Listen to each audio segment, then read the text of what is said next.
All right, Colonel G.E. Cockrell here with Pastor Jerry Dorris, and this is the Reformation Recap, where we basically recap the sermon in about 5 minutes for you, kind of whetting your appetite for the entirety of the sermon, which will be posted here below. So today, Pastor, we're in Mark 7 again, and we're talking, Jesus is confronting the Pharisees. Right. It's a continuation of what he's been doing over the past couple weeks, and he talks about defilement internally versus externally. Yeah. Right. How did that impact your sermon today? Yeah. Like you said, he's just confronted them, and now he turns to the crowd and he says, "Everybody, come here, listen to me. This is this important. Yeah. That defilement is not what you think it is. It's not what you're being taught by the religious leaders. Defilement isn't what goes into us, meaning their food, into their stomach, digest in and out.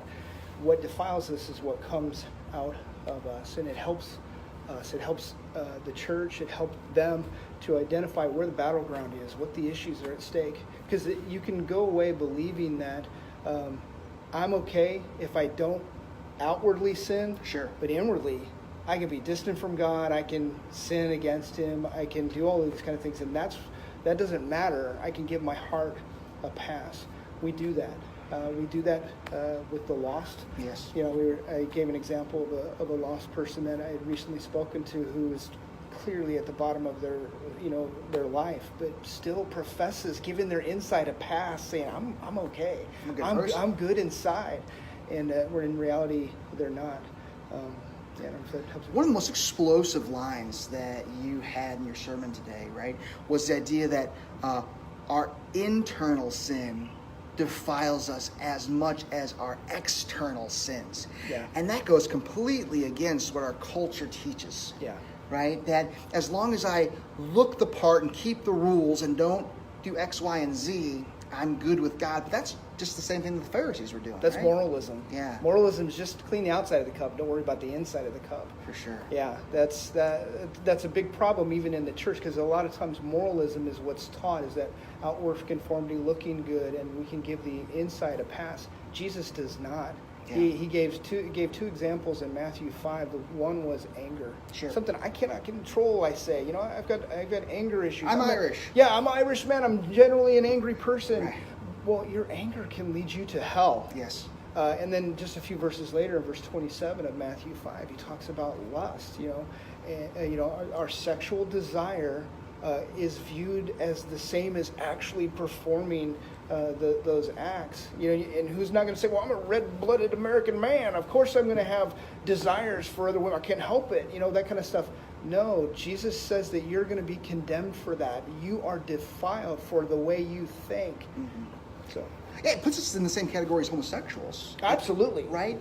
They insist that they were born this way and God wouldn't give me a desire if I couldn't act on it.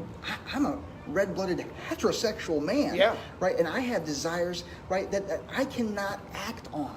You can't even act on it. You can't even think about that. That's right. Yeah, we are caught into this culture of that acting is worse somehow than actually doing it. I grant to the homosexual that, yeah, sure, you're born that way. You know what? I'm born in sin as well. I have a propensity for sin. Jesus says, "Deny yourself, take up your cross, and follow me." And I'm a sexual sinner, speaking to you as a sexual sinner, where we can both be helped and healed. Yeah, we find that in Christ. Yes.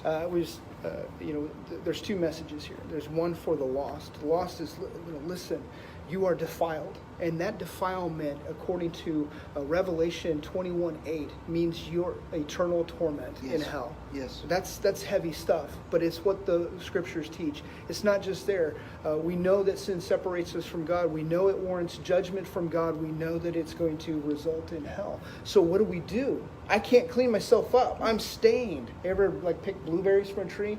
Get blueberry juice all over your hand? I can't get that stuff off. I need help. I need some sort of an agent to clean that kind of stuff up. In the same way, sin marks us. It defiles us. We can't get rid of it.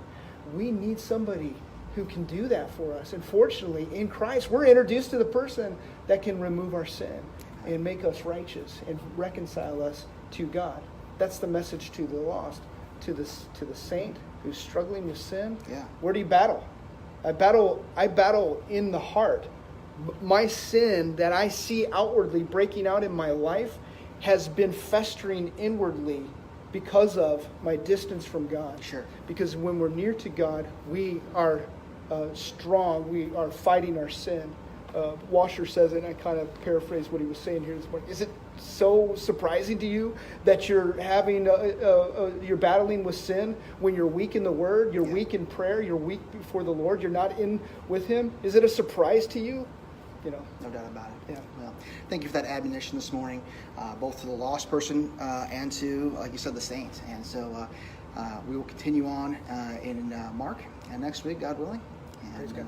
another good word. All right. On behalf of Pastor G. Out.